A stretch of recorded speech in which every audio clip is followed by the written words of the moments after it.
आजकल हर दिन एक नया सा लगता है। हर सुबह एक नई रोशनी लेकर आती है।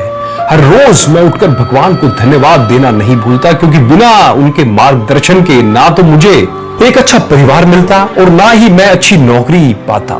आज मैं अपने जीवन से संतुष्ट हूँ। यही पंकज ने सोचा जब उसकी 2 साल की नन्ही सी बिटिया दौड़कर उसके गले लग गई। पंकज उठा और ऑफिस जाने की तैयारी करने लगा और मन ही मन सोच रहा था कि इस साल माँ का मोतियाबिंद का इलाज करवाना है और पिताजी को नई घड़ी भी दिलवानी है। खैर, पत्नी को नई साड़ी भी दिलवाऊंगा और बिटिया को आज एक नई गुड़िया जरूर खरीद कर दूंगा। बस इन्हीं सब विचारों के बीच वह उठा और माता पिता का आशीर्वाद लेकर चला गया अपने काम पर। अभी वह कुछ किलोमीटर चला चंद या तो किसी को पता नहीं, पर अचानक से उसके सामने आई एक कार। पंकज बदवास हो गया। वह नहीं समझ पाया कि वह उस क्षण में क्या करे। उसने अपने स्कूटर का हैंडल झटके से बाईं तरफ घुमाया और टकरा गया एक खंबे से। थोड़ी चोट लगी, पर तभी गलत दिशा से आती हुई कार ने उसे टक्कर मार दी और लगा दिया पंकज और उस कार ड्राइवर के जीवन की गाड़ी पर हमेशा के लिए ब्रेक। क्या जब पंकज ने सुबह अपने माता पिता से आशीर्वाद लिया होगा तो उसने सोचा था कि वह हमेशा के लिए अपने परिवार वालों से विदा ले रहा है? वह तो बड़े प्यार से अपनी पत्नी और बिटिया को यह बोल कर गया था कि मैं जा रहा हूं, पर उसने ये शब्द हमेशा के लिए विदा लेने को तो नहीं कहे थे।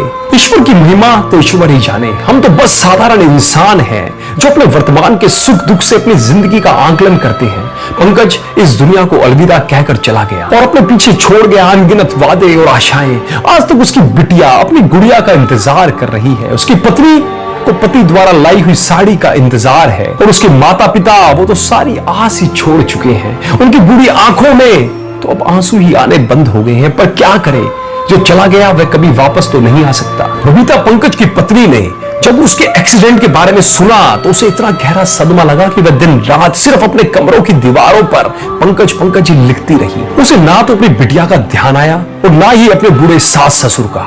उसको इस सदमे से निकाला उसकी बिटिया के एक मासूम से प्रश्न ने, मम्मी पापा कब आएंगे?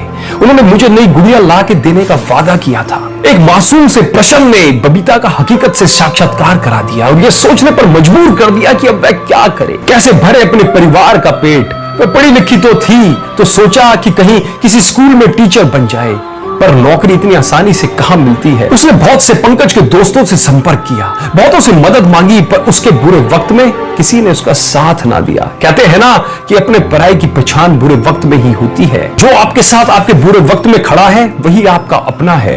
बबीता का साथ किसी ने नहीं दिया। वह लड़की अकेले दम पर और उसकी मेहनत रंग लाई। उसे मिली एक स्कूल में नौकरी, पर यह क्या, सिर्फ 3,500 की नौकरी। क्या होता है 3,500 रुपए से आजकल? इतने से पैसों से घर कैसे चलेगा? पर वह क्या करती, मना भी तो नहीं कर सकती थी। जैसे तैसे चलाया घर। 1 महीना, पर शायद उसको और ज्यादा दुख झेलने थे और किसी कारण से उसकी नौकरी चली गई। 1 महीने पुरानी नौकरी चली गई, तो फिर सोचने लगी कि सारे प्रकरण में गलती किसकी थी, पंकज की या फिर उस कार ड्राइवर की? उस कार ड्राइवर का भी तो परिवार होगा, पत्नी और बच्चे होंगे, उन्हें भी तो तकलीफ हो रही होगी। तो उस कार ड्राइवर को कोसकर क्या होगा?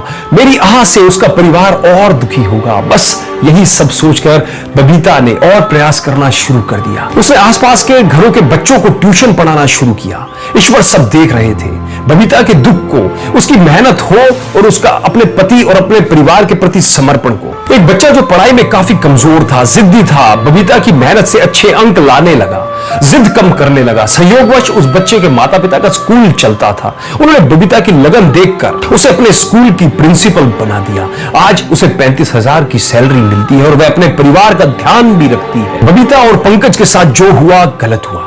क्यों हुआ यह तो ईश्वर ही जाने, पर यह लक्ष्मी माता की कृपा ही है कि उसकी बिटिया पढ़ने में होनहार है। उसके सास ससुर उसे दुआएं देते थकते नहीं है और लोग उसे मान सम्मान और इज्जत देते हैं। दोस्तों, शायद इसी तरह के बबीता पंकज हमें अपने आसपास भी दिख जाए। अगर दिखे तो इस कहानी को जरूर याद कर लीजिएगा और उनकी हर संभव मदद जरूर कर दीजिएगा। अगर आपकी छोटी सी मदद किसी का जीवन संवार सकती है तो आपको दुआएं ही मिलेगी।